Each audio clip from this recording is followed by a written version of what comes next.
NBC News correspondent Dasha Burns joins us now. Look, Dasha, it's great to see you. Trump, his opponent Nikki Haley, they are both gearing up for this critical and pivotal, dare I say, South Carolina primary.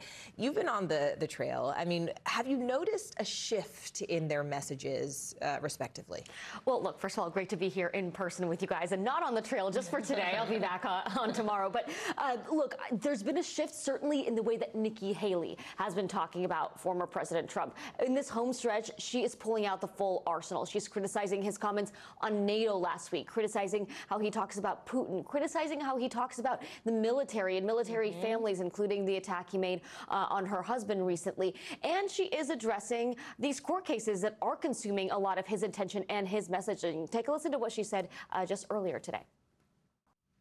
Now, the problem for Haley, though, is that she is polling about 35 points behind former President Trump in her home state. And that's not just a concern for this primary. It could be a concern for her political future moving beyond 2024, too.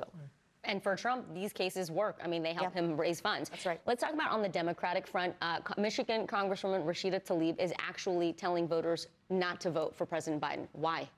Well, look, she's trying to send a message. I think this is less about trying to stop Biden from becoming the Democratic nominee and more to say, listen, you know, there are a lot of Arab Americans in Michigan. Michigan is a state that Biden won by a small margin in 2020. Trump won in 2016. And she's saying we could have influence here. Let us send a symbolic message to say you need to pay attention to what we are saying here. The problem for Biden is on this issue, it is so sticky. It is so full of landmines, you know, whichever way he talks about it. And certainly if he were to go against Israel, that could get him into hot water with another critical demographic, right? So, and potentially even more troublesome than the Arab American community in Michigan. I guess sort of begs the question, even the past 3 months, have you noticed while on the trail anyone splitting with the Democratic Party over this issue?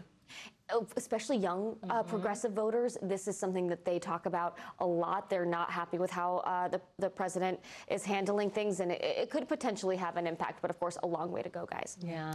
NBC News correspondent Dasha Burns, glad to have you off the trail and on the set. Thank you so much. Thanks, Dasha.